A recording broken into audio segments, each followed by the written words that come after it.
Hey, boys and girls, this is Miss Cooper. On behalf of our second grade team, Ms. Clark, Ms. Cooper, Ms. Hines, Ms. Leonard, and Ms. Wilmoth, I'm bringing to you our STEM night presentation, and you will get to make one of these.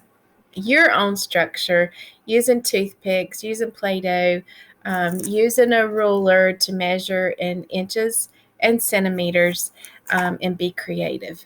So I appreciate your joining us this evening as I present our STEM night. As we can see today, we are learning about building. Have you ever wondered how do the architects, engineers, construction workers make buildings stay up? Why don't they fall over? How do they get them so high? How did they make it that shape? This is Chicago, Illinois skyline.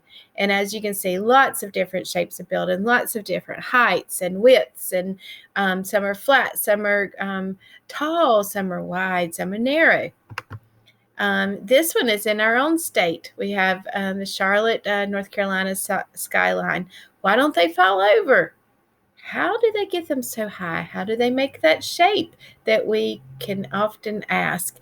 Look at the materials that they have to use to withstand lots of strong winds and lots of heavy rain, lots of sunshine beating down on each of these tall, strong buildings. So how is this? This is called civil engineering. So this quick video will tell you information and hopefully inspire your children to be engineers as well.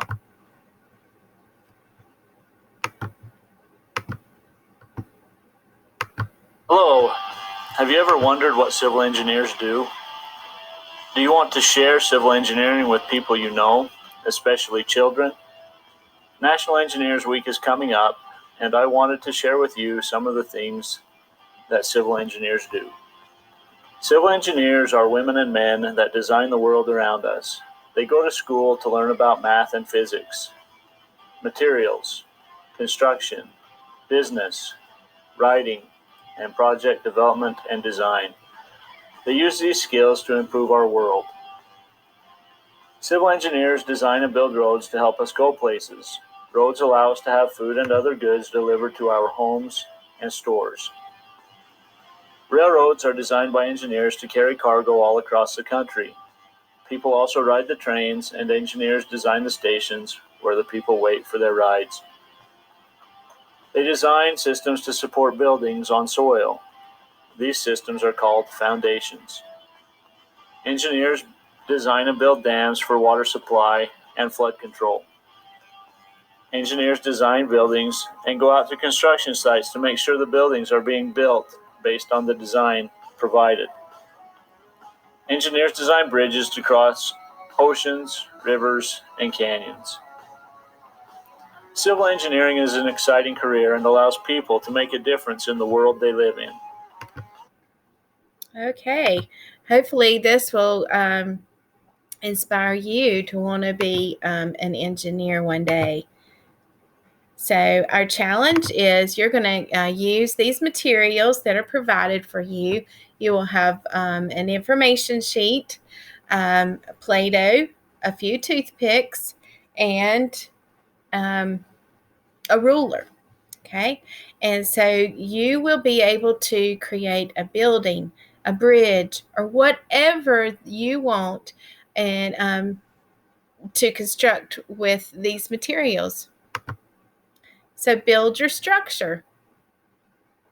You will use your toothpicks. You will use the little balls of Play-Doh. You can use other materials you have at home, popsicle sticks.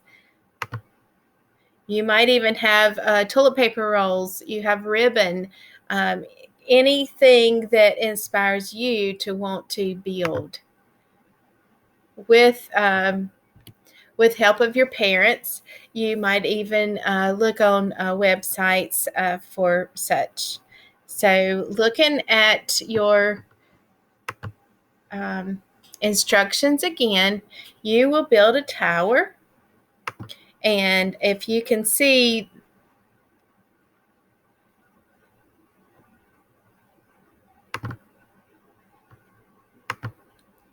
You can build a tower with toothpicks and Play-Dohs that will withstand anything, any assistance.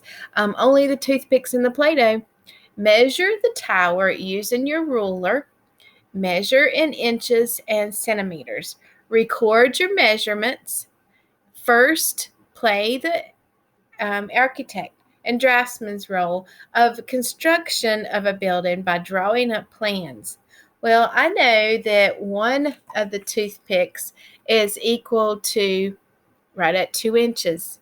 If I know that 2 inches is also equal to 6 centimeters, so I can draw and make my construction to the size that I want it by doubling it, tripling it, and creating with all the toothpicks and their Play-Doh. We would love to see pictures of these, and so post a picture if you get your nice challenge and building done. And the last thing but not least is test your construction. Does it withstand the natural phenomena? Can it survive strong winds, such as a fan or even a hair dryer, or an earthquake where it's shaking the table? So think about this, because weather really is trialing to these big buildings as they are created as well. So thank you, boys and girls and parents, for joining us, and hopefully you will enjoy this challenge, make it a family event, and thank you for your time and efforts to make our STEM night with our children successful.